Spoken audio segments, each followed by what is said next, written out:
Selamat pagi dan salam sejahtera untuk kita semua. Perkenalkan, nama saya Hans Gabriel Purba dari SDN 3 Mentawa Baru Lusampit, Kabupaten Kota Waringin Timur, Provinsi Kalimantan Tengah.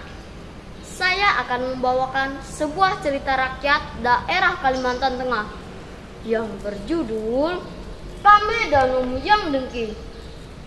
Pada zaman dahulu, hiduplah seorang pemimpin di tanah Kalimantan yang terkenal sakti dan bijaksana. Tamanggung Olin namanya. Ia memiliki putra bernama Sangalang.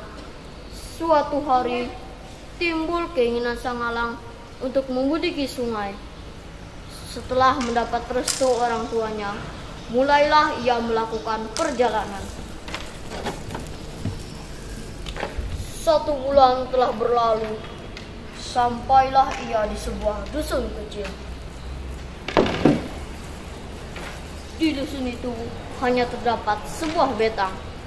Betang adalah rumah suku Dayak yang berbentuk panjang dan dihuni oleh ratusan orang dari beberapa keluarga yang memiliki hubungan darah.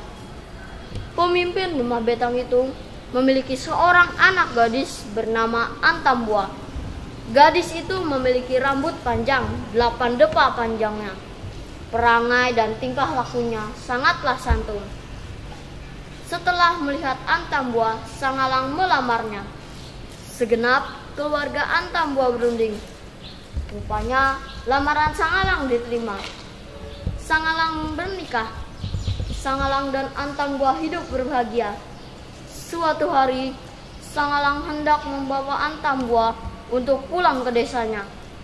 Mereka berdua berlayar tanpa didampingi pengawal, karena keluarga Antambua percaya dengan kesaktian Sangalang sebagai putra Tamanggung Olin.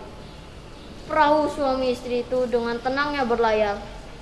Beberapa waktu kemudian, Antambua melihat sebatang pohon sempayang. Pohon sempayang adalah pohon asam tungku yang berbuah lebat dan masak. Ia hendak memakan buah itu. Sangalang naik ke atas, sementara itu Antambua tetap di perahu. Saat Sangalang naik ke darat, tiba-tiba datang Kambe Danum atau hantu air yang jahat meringkus Antambua. Kambe Danum mencungkil kedua mata Antambua dan membuang tubuhnya ke tengah sungai. Kambe Danum mengubah wajahnya menjadi seperti Antambua. Sementara itu, setelah cukup memetik buah sempayang, Sangalang kembali ke perahu dan milir ke desanya. Rupanya Dewata masih melindungi Antambua. Tubuhnya terdampar di tepi sungai sebelah hulu desa Sangalang. Ia masih hidup, tapi tidak dapat melihat lagi. Dengan meraba-raba, ia naik ke darat. Untunglah di sepanjang sungai itu banyak tumbuhan bajai. Bajai adalah tumbuhan sejenis pakis yang dapat dimakan. Beberapa bulan kemudian, Antambua melahirkan seorang bayi laki-laki.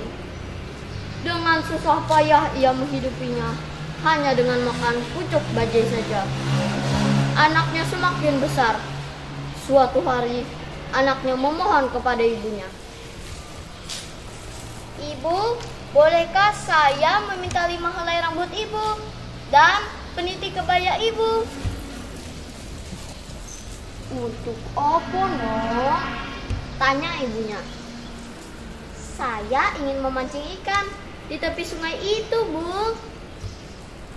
Baiklah, Nok, Kata ibunya, seraya menyerahkan rambut dan peniti kebaya. rambut itu dipintalnya menjadi satu dan peniti kebaya dijadikan sebagai mata kail. Setelah mencari cacing sebagai umpan, kailnya dilemparkan ke sungai.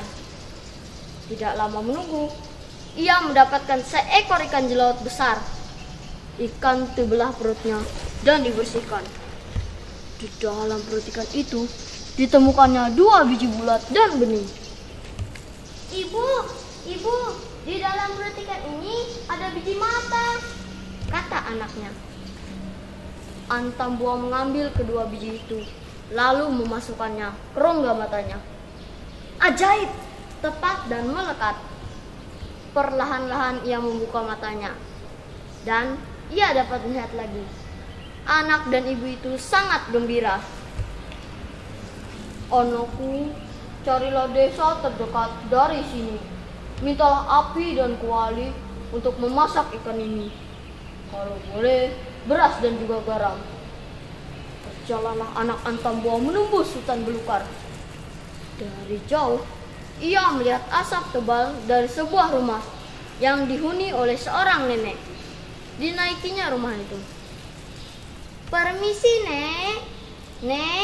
Nenek, tolong beri kami api, beras, dan juga garam. Pinjami juga sebuah kuali kecil, kata anak Antamboa.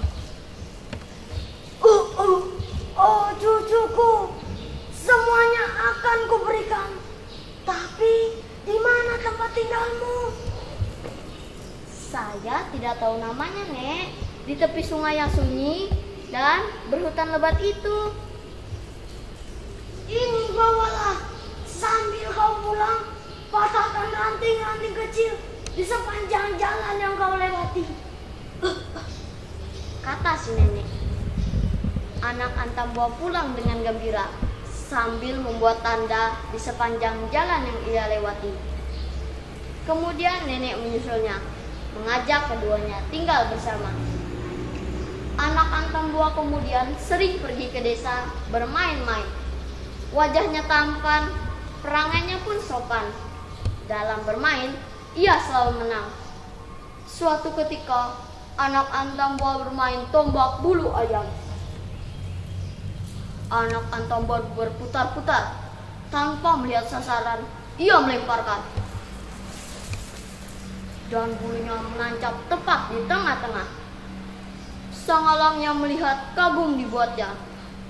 Ia bertanya kepada orang di sekitarnya, "Anak siapakah itu?"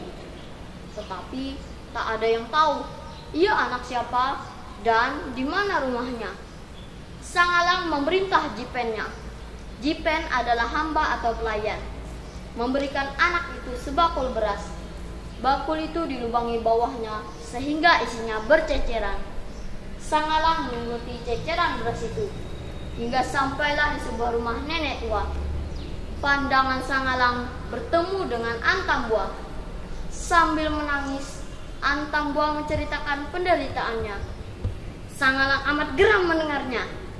Ia meminta kepada Antamboa dan anaknya serta nenek itu menyusulnya ke rumah esok hari.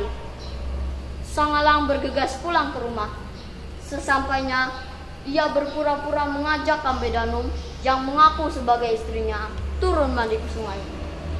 Di sanalah ia mencungkil kedua mata Kambedanum dan membuang tubuhnya ke tengah sungai. Kemudian hantu itu mati.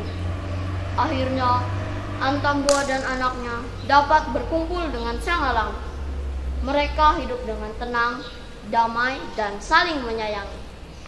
Adapun pesan yang dapat diambil dari cerita tadi adalah kita tidak boleh mempunyai sifat iri, karena sifat iri dapat mencelakakan diri kita sendiri dan orang lain. Dalam hidup, kita harus menjalaninya dengan penuh kesabaran, karena dengan kesabaran kita akan memperoleh kebaikan dan kebahagiaan. Sekian dan terima kasih.